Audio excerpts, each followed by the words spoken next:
अस्सलाम वालेकुम। दुरूद शरीफ पढ़ना।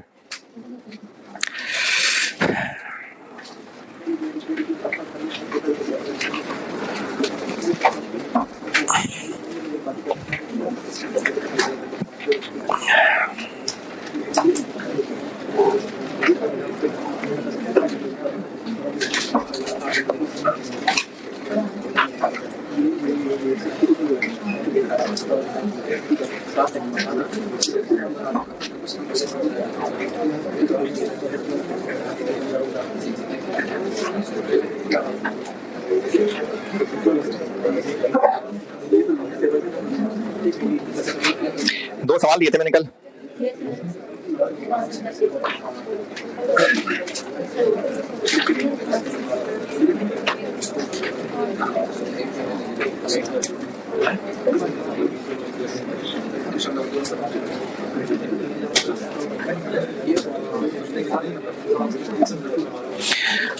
स्प्रिंग 22 था और ऑटम 18।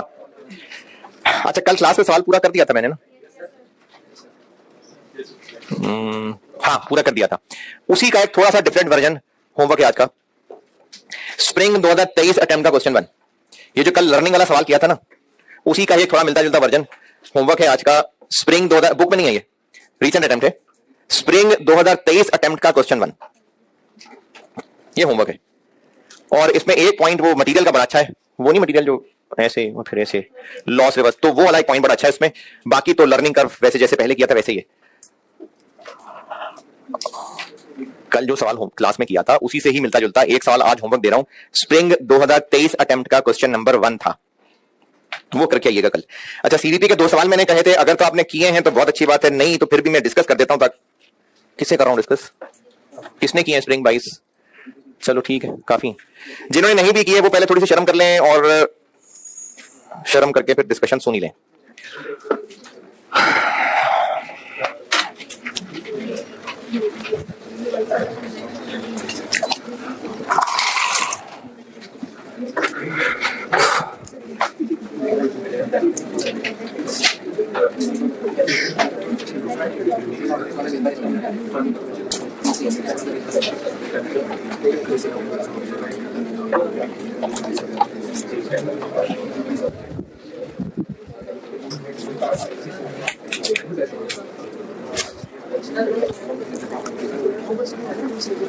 चलो पढ़ा जा रहा है।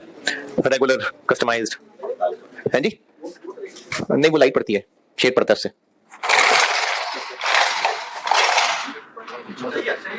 नहीं यार, आंखों में चमक नहीं आ रही? सबको सब देख लें।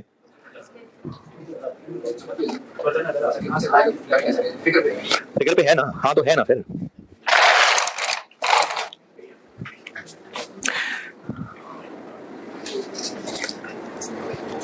हाँ ठीक है।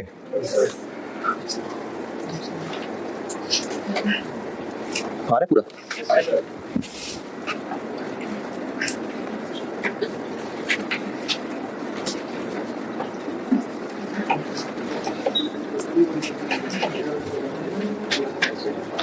अब तो खैर है, वर्किंग दिखानी है। ठीक है, स्प्रिंग 22 कर रहा हूं पहले। स्प्रिंग 22 में सबसे पहली बात यह है कि सर समझ कुछ नहीं आया क्या करना है ना? ये कैसे पता है? चैप्टर का सवाल है, मार्जिन ऑफ सेफ्टी। और 2 ऑप्शंस हैं और दोनों ऑप्शंस में पर मंथ नेट प्रॉफिट निकालना है। तो बजटेड सेल्स भी ऑब्वियसली निकाल ही रहे हैं, तो बजटेड सेल्स निकाल ली, मार्जिन ऑफ सेफ्टी निकालना है, उसके लिए फिर ब्रेक इवन सेल्स निकालनी पड़ेगी और फिर मार्जिन ऑफ सेफ्टी निकलेगा। तो इस चैप्टर का सवाल है। अब सवाल आपको दिया हुआ है टोटल फिगर्स के साथ, कहीं यूनिट्स और प्राइस बताई हुई।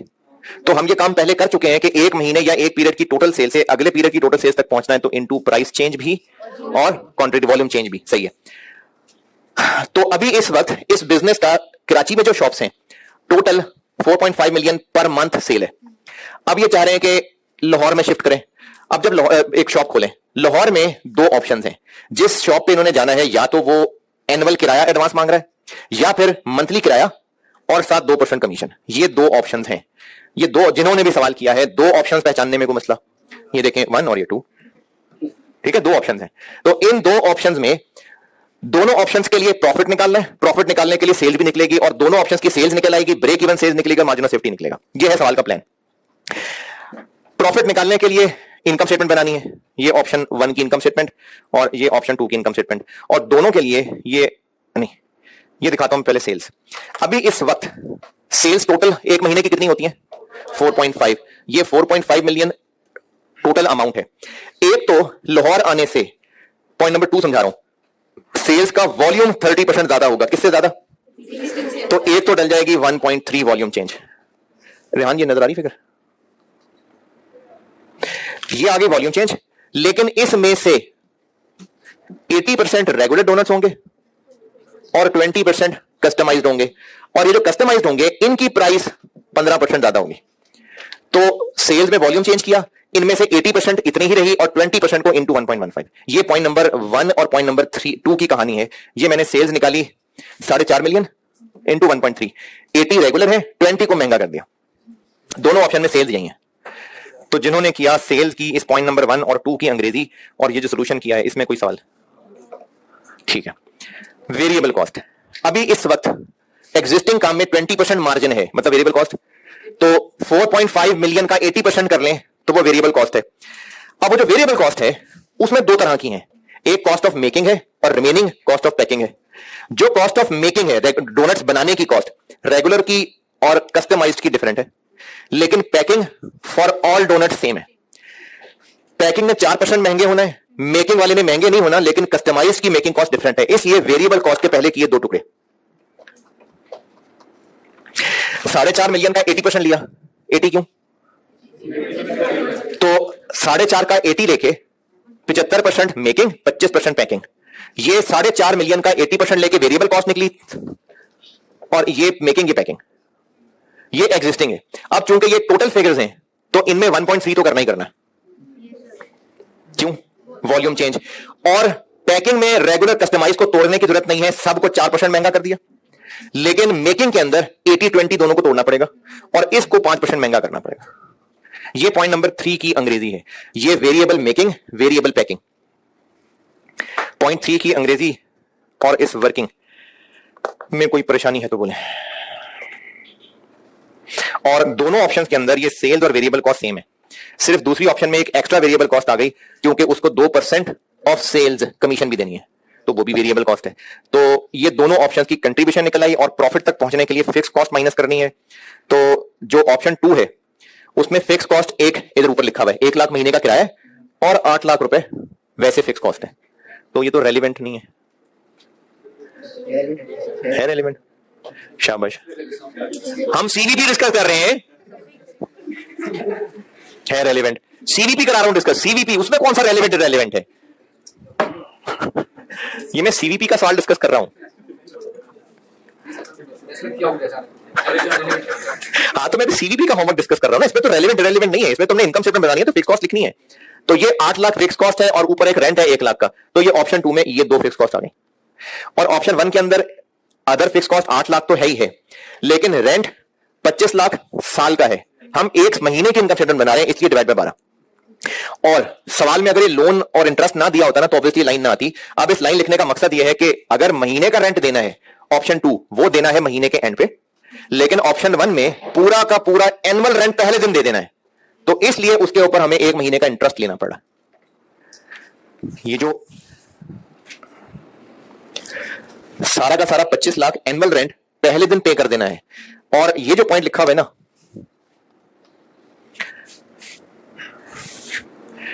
ये इसलिए आया आल्दो कि ये इस लेवल पे होना नहीं चाहिए था, ये कैफ 3 लेवल पे नहीं होना चाहिए था ये वाला पॉइंट। ये थोड़ा बहुत वर्किंग कैपिटल से रिलेटेड चीज है और वो तो एमएफए में भी नहीं है उतना है।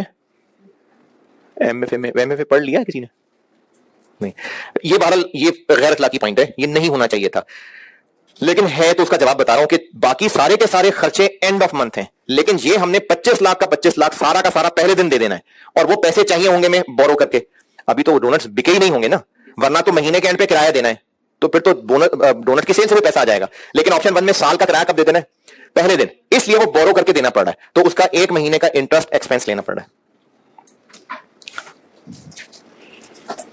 तो अब ये दोनों ऑप्शंस का प्रॉफिट निकलेगा, दोनों ऑप्शन में ब्रेक इवन निकालना है, इसलिए टोटल फिक्स कॉस्ट को डिवाइड करना पड़ेगा सीएस रेशो से। और ये सीएस रेशो ना, ये ऑप्शन 2 के अंदर, ये मैंने तो चेंज कर ली हुई है, आपकी बुक में वो कॉपी करने की वजह से ये 20 ही लिखा हुआ है मैंने, वो 18 है। ऑप्शन 2 के अंदर 20 नहीं है सीएस रेशो। ऑप्शन 2 में ब्रेक इवन निकालते हुए ब्रैकेट के अंदर मैंने वही 20 ही लिख दिया था। आंसर सही है, थोड़ा बहुत अगर किसी का फर्क है वो जस्ट राउंडिंग ऑफ की वजह से। और कल को स्टूडेंट कहता है कि ट्यूशन फर्क है, सिर्फ राउंडिंग ऑफ का थोड़ा सा फर्क है, वरना सेम फिगर्स है, सेम फिगर्स है, सिर्फ थोड़ा सा राउंडिंग ऑफ का फर्क है। आंसर ठीक है, सिर्फ ब्रैकेट में गलत लिखा हुआ है, सिर्फ ब्रैकेट में 18 लिखना था, 20 लिख दिया, सामने वाला आंसर ठीक है। और पूछे इसमें जो पूछना है, जिन्होंने भी किया है इस सवाल में पूछे जो पूछना है। और एक सवाल था ये, अच्छा इसमें कोई खास नहीं बताने को, ये सब काम पहले किए हुए हैं, लेकिन एक मैं फर्क समझाना चाह रहा हूं। एक पहले सवाल किया था, शायद सबसे पहला या गालिबन दूसरा सवाल होगा, दूसरा, उसमें डिविडेंड देना था, 10 महीने की वॉशिंग मशीन के यूनिट्स निकालने थे, 140 मिलियन कैपिटल था, पता नहीं वाशिंगटन के नाम से सवाल था, ये मैंने कुछ पिक्चर तक आया था, उसमें 140 मिलियन कैपिटल था, 5% डिविडेंड 7 मिलियन देना था, उसको पैट और फिर पीबीटी बना के टारगेट पीबीटी 12.5 मिलियन रखा था, और उसमें फिर वो नंबर ऑफ यूनिट्स निकले थे, उसमें से 2 महीने के यूनिट्स माइनस करके 10 महीने के यूनिट्स निकाले थे, किया था एक सवाल। इसमें जो भी हमने इस इक्वेशन में फिगर्स लिखी थी वो पूरे बिजनेस की टोटल फॉर द ईयर थी या कोई सिर्फ नए प्रोडक्ट की थी? पूरे बिजनेस का टोटल था। चले शायद मैंने डायलॉग सही नहीं बोला, टोटल था ना, ये टोटल था टोटल था। उसके बाद मैंने एक सवाल आपको एडिशनल वाला कराया था, जिसमें एक नसीम प्राइवेट लिमिटेड का सवाल क्लास में किया था, और फिर एक आइडियल केमिकल्स होमवर्क दिया था, उसमें एक के अंदर 4.5 मिलियन टारगेट प्रॉफिट रखना था और होमवर्क वाले के अंदर शायद 10 मिलियन रखना था। इन दोनों सवालों के अंदर हम इक्वेशन में फिगर्स कौन सी रख रहे थे, टोटल पूरे बिजनेस की या सिर्फ नए प्रोडक्ट की? सिर्फ नए प्रोडक्ट की। ये वो इंक्रीमेंटल प्रॉफिट वाले सवाल थे, ये आप भूल भाल गए होंगे, मैं दोबारा बताता हूं। एक मैंने ना जब आपको टारगेट पीबीटी का सवाल 1-2 करवाए थे, तो ये पूरे बिजनेस का टारगेट पीबीटी था। फिर उसके बाद एक सवाल मैंने क्लास में किया था जिसमें वो डिफरेंशियल फिक्स कॉस्ट लेनी थी, नीली फिगर्स, डिफरेंशियल फिगर्स वाला सवाल था। फिर उसका एक सवाल होमवर्क दिया था ऑटम 16 आइडियल केमिकल्स का, जो कल या परसों डिस्कस कर पाया हूं, उसमें टारगेट 10 मिलियन था। इन दोनों सवालों में कॉमन बात यह थी कि ये डिफरेंशियल वाला सवाल था। डिफरेंशियल वाला सवाल मतलब टारगेट प्रॉफिट भी सिर्फ नए प्रोडक्ट का और फिक्स कॉस्ट भी सिर्फ नए प्रोडक्ट की लेनी थी। ये फर्क समझ आया तो इस सवाल की बात करने का फायदा है, वरना अगर आपको याद ही नहीं है तो। एक सवाल था जिसमें टोटल पूरे बिजनेस के प्रॉफिट्स, और जब मैंने आपको टारगेट सेटिंग शुरू कराया था तो शुरू यहीं से किया था। इसके 1-2 सवाल करने के बाद फिर आपको ये 2 सवाल डिफरेंशियल वाले करवाए थे। होश में है? ये डिफरेंशियल वाले सवाल के अंदर फिक्स कॉस्ट भी कौन सी यूज की थी? सिर्फ नए प्रोडक्ट की, जो एडिशनल वाली थी। प्रॉफिट भी सिर्फ एडिशनल वाला निकला था, सेल्स वगैरह सब सिर्फ नए प्रोडक्ट का डाटा लिया था। जबकि उससे पहले जो सवाल कर रहे थे वो पूरे बिजनेस का टोटल था। अब इस सवाल के अंदर ना पहले पैराग्राफ से बजाहिर ये लग रहा है management wants to achieve an increase of 36 million, कि शायद ये वाला सवाल है, जबकि ये वाला सवाल नहीं है, क्योंकि आपको पूरे बिजनेस का डाटा दिया हुआ है, किसी नए प्रोडक्ट की तो बात नहीं हो रही।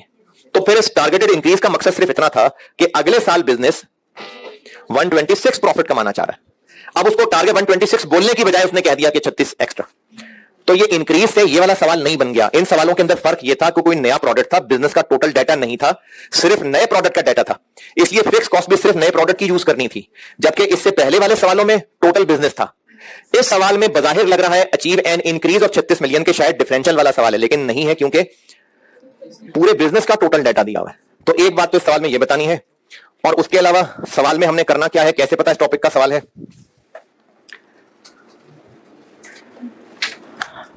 इस तरह का सवाल और टॉपिक में होता ही नहीं है। Compute the amount of sales required to achieve the target profit, ये इसी में ही थे ये सब कुछ। तो अब हमने इसमें कहीं यूनिट्स और सेल प्राइस है, तो इसमें सवाल का तरीका पहले भी बिल्कुल ऐसा सवाल किया हुआ है कि हमने टोटल फिक्स कॉस्ट निकाली थी और सीएस रेशो भी रिवाइज्ड वाली निकाली थी। क्यों रिवाइज्ड वाली? क्योंकि प्राइसेस चेंज हो रही थी। तो रिवाइज सीएस रेशो का तरीका फिर ये किया था कि पिछले साल की total figures ignoring volume change, वो अगले साल की फिगर्स बनाई थी। ये मैंने एक स्प्रिंग 19 का सवाल करते हुए ये काम किया था, वही वाला काम इसमें भी किया हुआ है।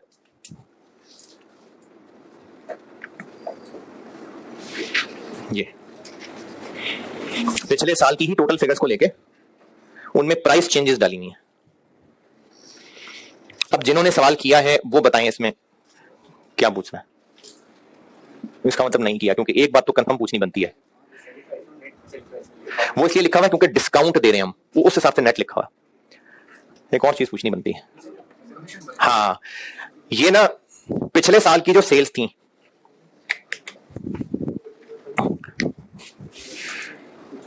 पिछले साल की सेल्स थी 567, और पहले हम कंट्रीब्यूशन कमीशन दिया करते थे डिस्ट्रीब्यूटर को 2%।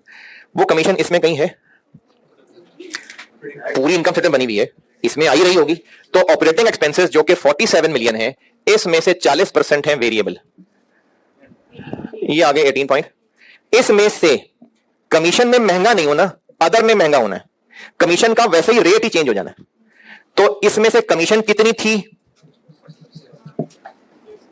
और कितनी, और इसमें से ये निकालेंगे तो अदर वेरिएबल निकलेंगे। वो जो अदर वेरिएबल निकलेंगे उन्होंने 4% महंगे होना है और कमीशन ने चेंज ही हो जाना है। तो इसलिए ये जो अदर निकालने थे, तो वो मैंने ब्रैकेट में से this into this minus this ये निकाला हुआ है और उसको 4% महंगा किया है। चले जी, ये खुश असलूबी से अंजाम पाया। और एक होमवर्क आपको मैंने दिया है, स्प्रिंग 23 का क्वेश्चन 1। सीवीपी का लास्ट टाइम सवाल नहीं आया था, उसके अलावा हमने बहुत कर लिया सीवीपी। और मायूस ना हो, ना दूसरों को करें, खासतौर पे ग्रुप में मैसेज करके कि सीवीपी में समझ ही कुछ नहीं आ रहा, पता नहीं हो क्या रहा है, पता नहीं हो क्या रहा है, क्या कर रहे हैं सर, कुछ समझ नहीं आ रहा। तो जो थोड़ी मेहनत करने भी लगता है ना, वो भी बेचारा घबरा के पीछे हो जाता है कि अच्छा वाकई शायद समझ ही नहीं आ रहा। सीवीपी मुश्किल है, हाँ है, इम्पॉसिबल नहीं है। और अगर आप गौर करेंगे ना, सारे के सारे सवालों में सीवीपी में शायद 40% 50% बिल्कुल सेम काम हो रहे हैं। कहीं कोई कैलकुलेशन में कोई कॉम्प्लिकेटेड चीज है तो है, अदरवाइज आधे के बराबर तकरीबन सब सवालों में सेम काम हो रहा है। शॉर्ट टर्म डिसीजन मेकिंग मैंने आपको पहले कुछ जनरल सवाल कराए थे, और शॉर्ट टर्म डिसीजन मेकिंग में ये सीखा था कि हमने जो भी फैसला करना है, इनकम एक्सपेंसेस सिर्फ वो लेने हैं जो रेलेवेंट हैं। रेलेवेंट के लिए 4 टिप्स बताई थी। इस प्रपोजल की वजह से जो एक्स्ट्रा इनफ्लो होगा, इस प्रपोजल की वजह से जो आउटफ्लो होगा, एक इनफ्लो होना था, इस प्रपोजल की वजह से जाया हो जाएगा, वो कॉस्ट है। एक आउटफ्लो होना था, इस प्रपोजल की वजह से सेव हो जाएगा, वो एक इनकम है। ये 4 चीजें बताई थी, और फिर एक दो पुराने से सवाल कराए थे। फिर मैंने स्पेसिफिक टाइप्स ऑफ डिसीजंस कह के 5 नाम लिखे थे। उनमें से पहला प्राइसिंग और इवैल्यूएशन ऑफ स्पेशल ऑर्डर बताया था।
अच्छा, मैंने कल ये हेडिंग लिखी थी कि pricing evaluation of special order.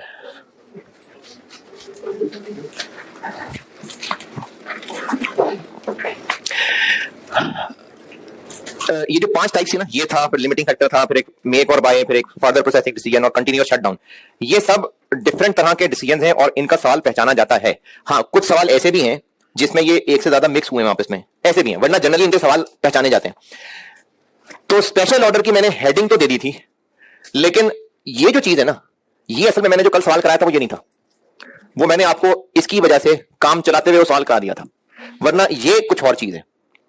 गलत नहीं करा दिया सवाल, लेकिन प्राइस ही कैलकुलेट करनी है ना, तो मैंने हेडिंग क्योंकि प्राइसिंग की दे ही दी थी, इसलिए वो सवाल करवा दिए। और जो स्प्रिंग 23 क्वेश्चन 1 दिया वो भी इसी खाते में ही है।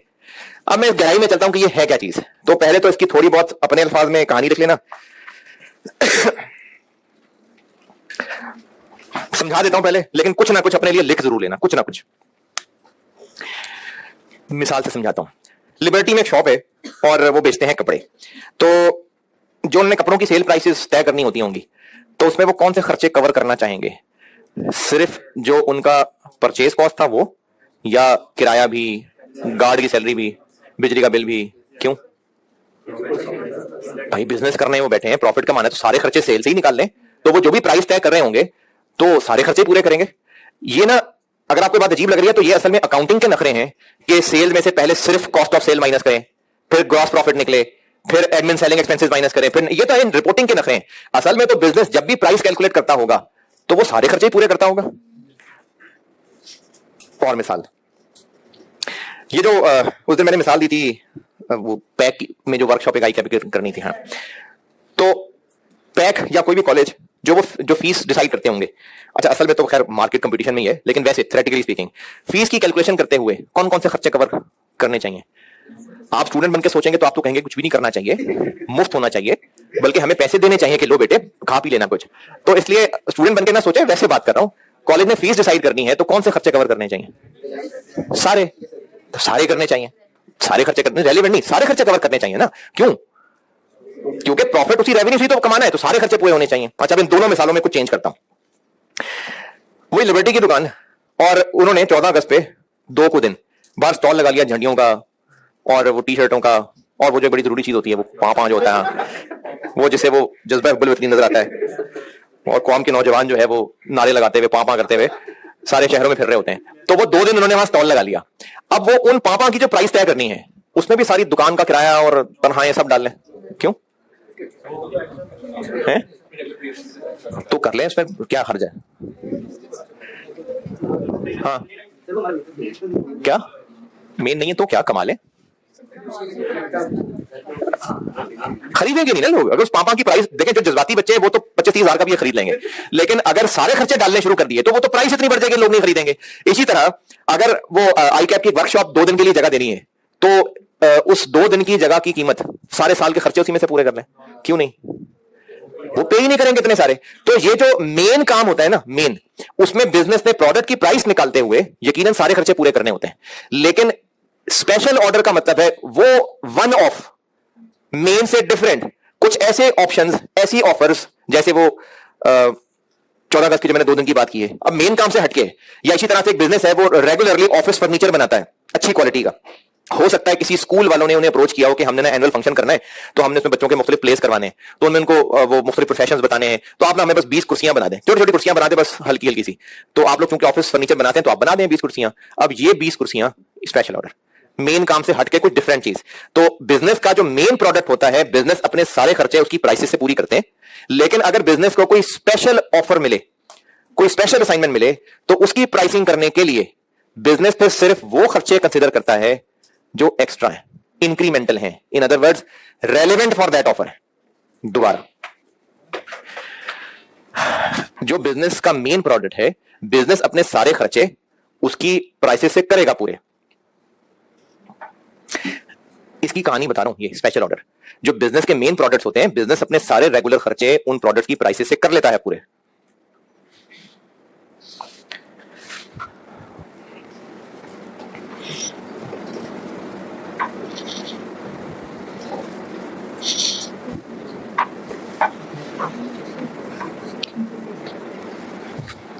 अल्फाज याद करके लिखेंगे तो जो टूटा फूटा याद रहेगा वही लिखेंगे, अपने आप को समझा लें।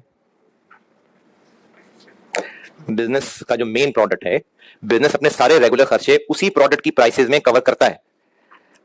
इसलिए बिजनेस को अगर कोई वन ऑफ डिफरेंट सी ऑफर मिले कहीं से, कोई ऑफर, कोई जॉब, कोई प्रपोजल जो मेन काम से डिफरेंट है, तो उसकी प्राइसिंग या वैल्यूएशन के लिए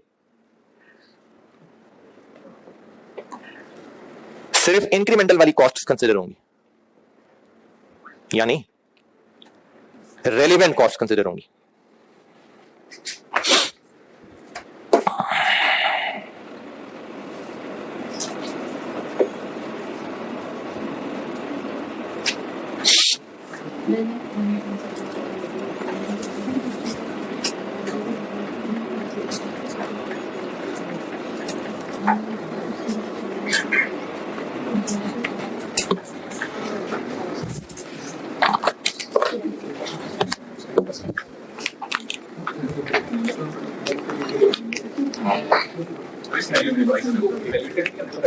कोई भी काम हो सकता है कस्टमर ने प्राइस बताई है तो एवेल्युएट करना है, हो सकता है हमने प्राइस बतानी हो, लेकिन दोनों कामों के लिए हम कंसीडर कर रहे होंगे रेलेवेंट कॉस्ट। अच्छा, सवाल के अंदर मुश्किलों की वजह से ये जो रेलेवेंट कॉस्ट पहचानना है, इसमें ना बहुत सारी वैरायटियां हो सकती हैं। तो अगर आप उन सब वैरायटियों की तफसील में ना भी जाएं, और वो जो 4 असूल बताए मैं आपको, इस ऑफर की वजह से जो इनफ्लो होगा, इस ऑफर की वजह से जो आउटफ्लो होगा, एक आउटफ्लो होना था इस ऑफर की वजह से बच जाएगा, एक इनफ्लो होना था इस ऑफर की वजह से जाया हो जाएगा, ये 4 असूल भी काफी हैं। लेकिन इसमें जितनी गहराइयां टेस्ट होती है ना, उनमें से कुछ कॉमन बातें निकाल के बच्चों के आसानी के लिए फार्मूले लिख दिए हैं। तो आप वो फार्मूले याद भी कर लें सपोर्ट के लिए, और सोच के भी चलेंगे तो भी बहुत अच्छी बात है, लेकिन फार्मूले याद कर लेंगे तो ये कि टाइम बचेगा। तो अब हम लोग चलते हैं डिटेल्स ऑफ रेलेवेंट कॉस्ट। ये मैंने किया, ये हुआ है, मैंने क्या मतलब अक्सर किताबों ने ये काम किया होता है, मैंने जरा थोड़े डिफरेंट तरीके से कर दिया है। ये मैंने दुनिया में वाहिद मैंने जो काम कर रहे हैं, किताबों के अंदर है ये डिटेल्स डिस्कस्ड, मैंने थोड़े डिफरेंट तरह से और शाखें बना दी हैं।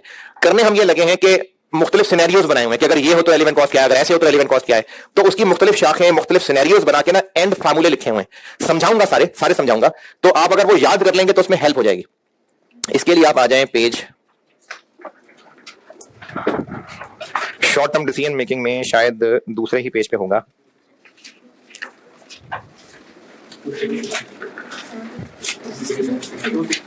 बल्कि पहले ही पेज पे, शॉर्ट टर्म डिसीजन मेकिंग में पहले ही पेज पे मैंने एक हेडिंग बनाई हुई है, रेलेवेंट कॉस्ट पहचानने में मुश्किलें। चैप्टर में पहले ही पेज पे 262, ये अगले पेज और उससे अगले के शुरू तक चल रहा है सारा। अच्छा, इसमें ना ये किताब लिखने में मेरे लिए थोड़ी सी मुश्किल थी सबको शाखों में बांटना, तो मैंने वो शाखें बनाने की बजाय पॉइंट्स ABC 1 2 3 कर दिए।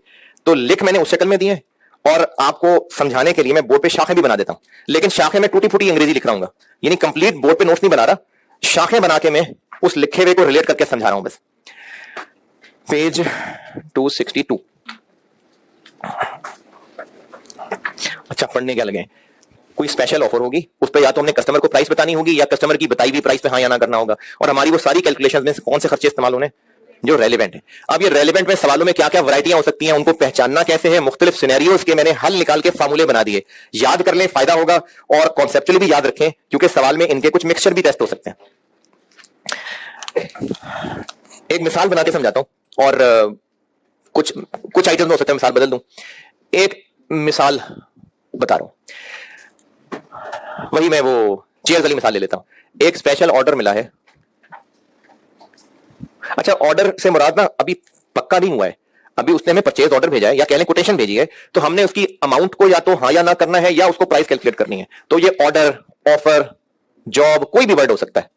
एक स्पेशल कस्टमर की तरफ से हमें एक प्रपोजल ये आया है कि आप ना हमें 100 स्मॉल चेयर्स बना दें, ये बच्चों के लिए बनवानी है हमने। वैसे हमारा काम ऑफिस फर्नीचर है, लेकिन हमने 100 चेयर्स बना के देनी है। अब इन 100 चेयर्स बनाने के लिए रिसोर्सेज क्या क्या चाहिए होंगे? डायरेक्ट मटेरियल चाहिए होगा, डायरेक्ट लेबर चाहिए होगा, फिर वेरिएबल ओवरहेड्स और फिक्स्ड ओवरहेड्स, और उसके अलावा भी एक और चीज लिख रहा हूं, हमें कुछ प्लांट मशीनरी वगैरह चाहिए हो सकती है, ये भी चाहिए हो सकता है, यानी कुछ पीपीई कह दो, प्रॉपर्टी प्लांट इक्विपमेंट। हमें ये रिसोर्सेज चाहिए। इस काम के लिए 100 चेयर्स बनाने के लिए मटेरियल चाहिए 210 केजी, और लेबर चाहिए हमें, इनसे हमें 80 घंटे काम लेना पड़ेगा, और कुछ इसी तरह से बाकी चीजें भी चाहिए। कुछ मशीन आर्स हो सकते हैं, लेबर आर्स हो सकते हैं।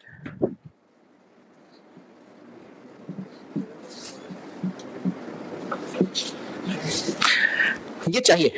अब इस वक्त हम लोग पढ़ने ये लगे हैं कि इस ऑफर को पूरा करने के लिए जो रिसोर्सेस चाहिए, इनकी कौन सी कॉस्ट अपनी कैलकुलेशंस में यूज करनी है? Relevant cost.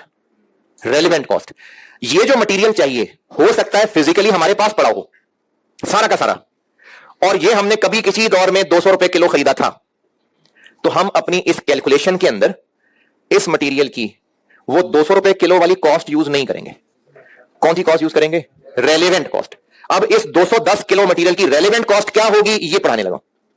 हमें जो वर्कर से 80 घंटे काम लेना है, जिन लोगों से काम लेना है, उनको क्या वेज रेट देना है, वो नहीं होगी इसकी रेलेवेंट कॉस्ट। फिर इसकी रेलेवेंट कॉस्ट क्या होगी, ये पढ़ाने लगा।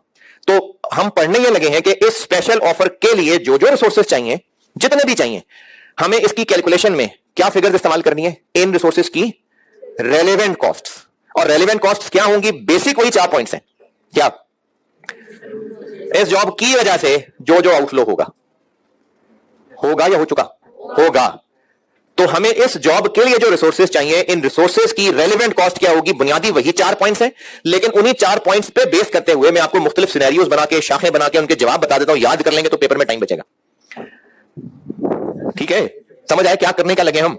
तो हम करने ये लगे हैं कि स्पेशल ऑर्डर की इवैल्यूएशन या प्राइसिंग करते हुए कॉस्ट कौन सी इस्तेमाल करनी है, इसके लिए जो रिसोर्सेज चाहिए उनकी रेलेवेंट कॉस्ट। सबसे पहले समझाने लगा हूं डायरेक्ट मटेरियल की रेलेवेंट कॉस्ट क्या होती है। पहले हम करते हैं डायरेक्ट मटेरियल। अच्छा, ये ना मैं तो कहीं ऐसी गंदा मंदा रफ सा काम कर रहा हूं। मेन मैंने आपको वो किताब के अंदर मुख्तलिफ केसेस लिख दिए हुए हैं। समझाते हुए मैं हो सकता है शाखें बना के समझा दूं। एक बार मैं मटेरियल की शाखें बना के समझा देता हूं। अगर आपको लगे कि वो जैसे लिखा हुआ है वो काफी है याद करने के लिए, तो फिर ये शाखें नोट ना करना, क्योंकि मैं पूरी अंग्रेजी तो लिख ही नहीं रहा हूं। तो 2-4 टेढ़ी मेढ़ी लाइनें लगा भी लेंगे तो क्या समझ आएगा उससे? तो मैं समझा रहा हूं और फिर वहां जो लिखा हुआ है वो पढ़ा दूंगा। हैं जी, जाग रहे हैं? कुछ शक्लें देख के मुझे ऐसा महसूस होता है जैसे वो मुझ पे एहसान कर रहे हैं। यहां बैठे हुए हैं। क्या पढ़ रहे हैं हम? कॉस्ट। वेरी गुड, जबरदस्त। डायरेक्ट मटेरियल समझाने लगा, समझा रहा हूं, फिर वहां जो लिखा ना वो पढ़ा दूंगा। फिर आप उसके बेस पे बताइएगा कि जो लिखा हुआ है वो मुनासिब समझ आ रहा है, याद रह रहा है कि नहीं। अच्छा, इनकी रेलेवेंट कॉस्ट पहचाननी है और इसके पीछे लॉजिक वो 4 पॉइंट्स ही हैं। जो मटेरियल हमें इस जॉब के लिए चाहिए, यानी 210 किलो, या तो वो हमारे रेगुलर यूज का है या रेगुलर यूज का नहीं है। क्या मतलब? हमें इन चेयर्स के लिए जो प्लास्टिक या मेटल चाहिए, ये वही है जो हमारे मेन प्रोडक्ट्स में भी इस्तेमाल होता है, या हमें ये कोई और डिफरेंट तरह का मटेरियल लगाना पड़ेगा? तो ये अगर हमारे रेगुलर यूज में है तो फिर 2 बातें हो सकती हैं। हमें इस जॉब के लिए 210 किलो चाहिए, या ये हमारे स्टॉक में पड़ा हुआ है या नहीं पड़ा हुआ। अच्छा, अगर नहीं पड़ा हुआ तो इस जॉब की वजह से क्या आउटफ्लो होगा? जो हमें बाहर से लाना पड़ेगा, उस पे जो पैसे देने पड़ेंगे, वो इस 210 किलो यूज करने की रेलेवेंट कॉस्ट। समझ आ जा रहे हैं? वो मटेरियल रेगुलर यूज का है और स्टॉक में नहीं है, तो रेलेवेंट कॉस्ट क्या हुई? है वही 4 बातें कि एक्स्ट्रा जेब से क्या जाएगा, क्या इनफ्लो होना था अब नहीं होगा, क्या आउटफ्लो होना था अब बच जाएगा, क्या इनफ्लो, वही 4 बातें। तो इस जॉब की वजह से ये 210 किलो लाना पड़ेगा, तो क्या एक्स्ट्रा खर्चा होगा? जो उनको खरीदने पे खर्चा होगा। और अगर हम खुद बना लिया करें किसी और फैक्ट्री में अपनी, तो उनको बनाने में जो खर्चा होगा, अच्छा उनको बनाने में खर्चा होगा वेरिएबल सिर्फ या फिक्स्ड भी? वेरिएबल सिर्फ या फिक्स्ड? सिर्फ वेरिएबल, क्योंकि हम वो 210 किलो अगर अपनी किसी और फैक्ट्री में और बनाएंगे तो वेरिएबल खर्चा ही और होगा ना, फैक्ट्री का रेंट थोड़ी और पड़ेगा। तो अगर हम खरीदेंगे तो जितना खरीदने पे खर्चा होगा या पिछले महीने जितने का मिलता था होगा, और अगर खुद बनाएंगे तो जितना बनाने पे खर्चा होगा। और अगर स्टॉक में पड़ा हुआ है ये 210 किलो हमारे रेगुलर यूज का है और स्टॉक में पड़ा हुआ है, तो फिर है जो स्टॉक में पड़ा हुआ है वो इस्तेमाल कर लेंगे। जितने का खरीदा था वो रेलेवेंट है? नहीं, था नहीं होता रेलेवेंट। तो फिर रेलेवेंट क्या होगा? है नहीं, हमारे रेगुलर यूज का है, स्टॉक में क्यों पड़ा हुआ था? क्योंकि हमें चाहिए होता है, हमने रखा हुआ है लाके। तो अगर इस जॉब पे यूज कर लिया तो फिर क्या करेंगे? तो फिर और लाके रखना पड़ेगा। तो इसकी वजह से क्या खर्चा होगा? वो जो और लाके रखना पड़ेगा वो रेलेवेंट है।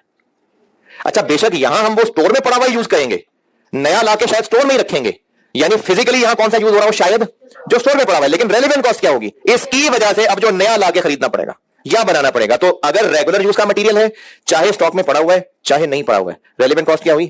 कि अब जो नया लाना पड़ेगा उसका खर्चा।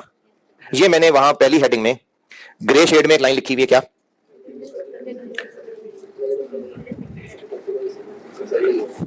ठीक है, अगर मटेरियल हमारे रेगुलर यूज का है और चाहे वो स्टॉक में है चाहे नहीं है, उसकी relevant cost is equal to कि अब कितने का मिलेगा या अब कितने का बनेगा।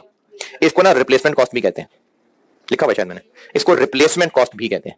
तो अगर मटेरियल रेगुलर यूज का है, चाहे स्टॉक में है चाहे नहीं है, इसको इस जॉब पे यूज करने की रेलेवेंट कॉस्ट क्या होगी कि अब ये नया कितने का आएगा। ओके ये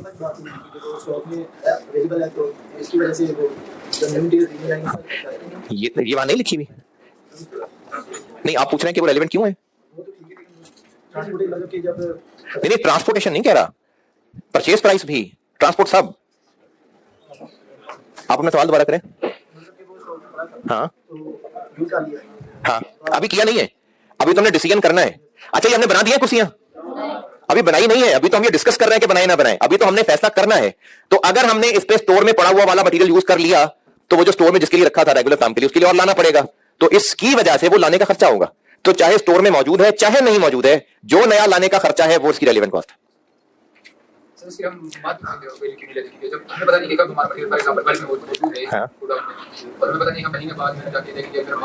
तो मार्केट वैल्यू ले रहे हैं ना कि आप मार्केट से कितने का मिलता है। हाँ हाँ तो वही है ना, उसी को कह रहा हूँ, और क्या कह रहा हूँ, यही कह रहा हूँ कि आप लाएंगे तो कितने का मिलेगा, यही का है।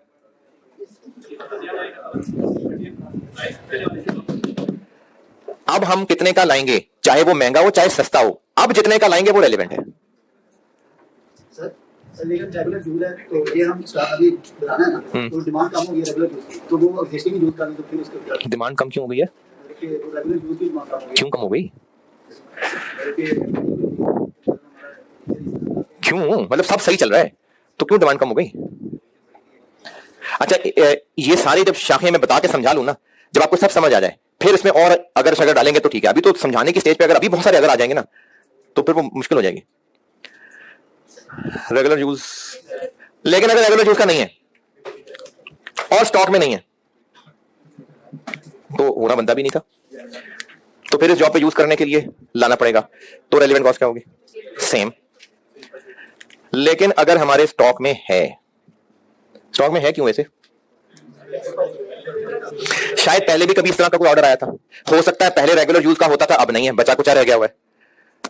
अब अगर रेगुलर यूज का नहीं है और इस जॉब पे यूज कर लिया तो रेलेवेंट कॉस्ट क्या होगी? रेगुलर यूज का नहीं है, पड़ा हुआ यहां यूज कर लेंगे तो और लाके रखना पड़ेगा, नहीं, तो फिर रेलेवेंट कॉस्ट क्या होगी? कितने का खरीदा था ये रेलेवेंट होगा? नहीं। अगर हमारे रेगुलर यूज का नहीं है और हमारे स्टॉक में पड़ा हुआ था, तो हम हैं बिजनेस, हम अम्मी नहीं है जिन्होंने 20 25 30 साल भी संभाल के रखने कपड़े, हम बिजनेस हैं। तो हमारे पास अगर पड़ा हुआ है तो हमने यकीनन इसका कुछ हल सोचा हुआ था। क्या सोचा हुआ था? यकीनन हम इससे कोई फायदे वाला काम करने वाले थे, शायद बेचने ही वाले थे। अगर इस जॉब पे यूज कर लिया तो वो जो इनफ्लो होना था वो नहीं होगा, वो इसकी रेलेवेंट कॉस्ट होगी। और वो जो इनफ्लो होना था इसकी वजह से नहीं होगा, उसको अंग्रेजी में कहते हैं अपॉर्चुनिटी कॉस्ट। अब ये आप दूसरा वाला शेडेड एरिया पढ़ लें कि अगर रेगुलर यूज नहीं है और स्टॉक में नहीं है तो क्या, और अगर स्टॉक में है तो क्या। और ये जो अगर स्टॉक में है तो क्या, इसमें से अभी सिर्फ अपॉर्चुनिटी कॉस्ट वाली बात पे गौर करना, बाकी अभी नहीं बताया।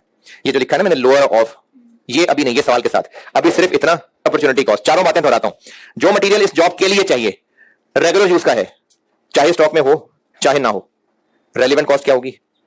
जो नया लाने का खर्चा है। लेकिन अगर रेगुलर यूज का नहीं है और स्टॉक में भी नहीं है तो नया लाने का खर्चा। लेकिन अगर स्टॉक में है तो अपॉर्चुनिटी कॉस्ट। और अपॉर्चुनिटी कॉस्ट क्या होती है कि जो इनफ्लो होना था वो अब इसकी वजह से नहीं होगा, कुर्बानी देनी पड़ेगी, वो कुर्बानी अपॉर्चुनिटी कॉस्ट है। अच्छा इसको ना और समझाने में जरा मेहनत ज्यादा चाहिए, तो यहां से इंशाल्लाह कल करता हूं कंटिन्यू। ठीक है जी, अल्लाह हाफिज।